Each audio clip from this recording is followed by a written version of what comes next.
One Championship ကတော့လာမယ့်နိုဝင်ဘာလ9ရက်နေ့မှာကျင်းပသွားမယ် One Friday Fight 132ပြိုင်ပွဲကြီးကိုချပြလိုက်ပြီလဲဖြစ်ပါတယ်။ဆိုပါပြိုင်ပွဲကြီးမှာမြန်မာဖိုက်တာ3ဦးထိပွဲထွက်လာမှာဖြစ်ပြီးဘရိုနီကာတန့်စင်နဲ့ဆိုနာဦးတို့ရဲ့ပွဲစဉ်ကိုကြည့်ရှုကြရမှာဖြစ်ပါတယ်။မွေထိုင်းဝါရဲ့ဖိုက်တာကြီးဆက်ဆန်ရဲ့ညီခွန်ပေါ်နိုင်နဲ့ပွဲဖြစ်လာတဲ့တန့်စင်ရဲ့ပွဲစဉ်ကိုOne Championship ဘက်ကအစောကြီးတွေကချပြထားခဲ့တာပြည်သက်တွေအားလုံးသိရှိပြီးဖြစ်မှာပါ။ One Championship ဘက်ကချပြလိုက်တဲ့ One Friday Fight 132 Fight ကမှာတော့မြန်မာဖိုက်တာမာလီဘရိုနီကာကတရုတ်ဖိုက်တာနဲ့ဒုတိယခေါင်းပွဲစဉ်ထိုးသက်သွားမှာဖြစ်ပြီးအဲ့နောက်တန့်စင်နဲ့ဆိုးနောင်ဦးတို့ကတော့အင်ရှင်ထိုင်းဖိုက်တာတွေနဲ့အသီးသီးထိုးသက်သွားမှာဖြစ်ပါတယ်ဘရိုနီကာနေနဲ့မူလာက15937ပြိုင်ပွဲကြီးမှာအနီဆာမက်ဆန်နဲ့ကေပေါင်စဉ်ပွဲထိုးသက်ဖို့စီစဉ်ထားခဲ့ပြီးမြဲမက်ဆန်ဘက်ကကိုရီကိုရာအတွက်နှုတ်ထွက်သွားခဲ့တာကြောင့်159132ပြိုင်ပွဲကြီးမှာတရုတ်ဖိုက်တာလိုင်မင်ရီနဲ့အတန်ဝိတ်မွေထိုင်းပွဲစဉ်ဖြစ်ထိုးသက်သွားတော့မှာဖြစ်ပါတယ်တရုတ်ဖိုက်တာလိုင်မင်ရီနေနဲ့ဘရိုနီကာနဲ့ပွဲစဉ်ဟာသူ့အတွက် One Championship ပွဲဥထွက်ပွဲစဉ်လည်းဖြစ်ပါတယ်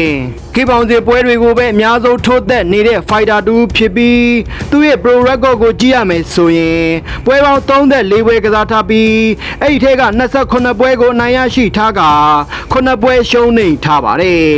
အရက်က9ပေ3လက်မှရှိပြီးအသက်28နှစ်အရွယ်ရှိနေပြီဖြစ်တဲ့ Fighter တူဖြစ်ပါတယ်ဘရိုနီကာနဲ့ပွဲစဉ်ကအတန်ဝိတ်မွေထိုင်းပွဲစဉ်ဖြစ်ထိုးသက်သွားမှာဖြစ်ပါတယ်ဘရိုနီကာကOne Championshipမှာ2ပွဲထိုးသက်ထားပြီးအဲ့ဒီထဲကမှတပွဲနိုင်တပွဲရှုံးဆိုတဲ့ရလက်ကိုပိုင်ဆိုင်ထားတာဖြစ်ပါတယ်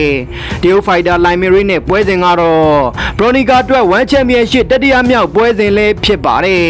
ဒီပွဲစဉ်မှာဘရိုနီကာအနေနဲ့ဘယ်လိုမျိုးပုံစံတွေနဲ့အကောင်းဆုံးချပြလာမလဲဆိုတာကျွန်တော်တို့တူစောင့်ကြည့်ကြရမှာပါမြန်မာဖိုက်တာလေးတန့်စင်ကတော့ One Championship မှာရှုံးပွဲဆက်နေမှုကိုအဆုံးသက်ပြရမှာဖြစ်ပြီးသူ့ရဲ့ပြိုင်ဘက်ခွန်ပေါ်နိုင်ကမြန်မာဖိုက်တာမိုးထက်အောင်နဲ့ဆွန်ရက်တို့ကိုအနိုင်ယူထားတာလည်းဖြစ်လို့သူ့အနေနဲ့မြန်မာဖိုက်တာတွေအတွက်ရှုံးကြွေးဆက်ရမယ့်ပွဲမျိုးလည်းဖြစ်ပါတယ်ဒီပွဲစဉ်မှာတန့်စင်နဲ့ခွန်ပေါ်နိုင်တို့က Flyweight မွေထိုင်းပွဲစဉ်ဖြစ်ထိုးသက်သွားကြမှာဖြစ်ပါတယ်ခွန်ပေါ်နိုင်အနေနဲ့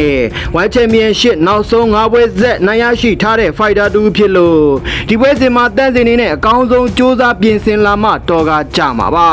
မြန်မာဖိုက်တာဆိုးနောင်ကတော့ One Championship မှာတပွဲထိုးသက်ထားပြီးအဆိုပါပွဲစဉ်ကိုရှုံးနိမ့်ထားခဲ့တာပါအရက်9ပေလေးလက်မှာအသက်24နှစ်အရွယ်ဆိုးနောင်က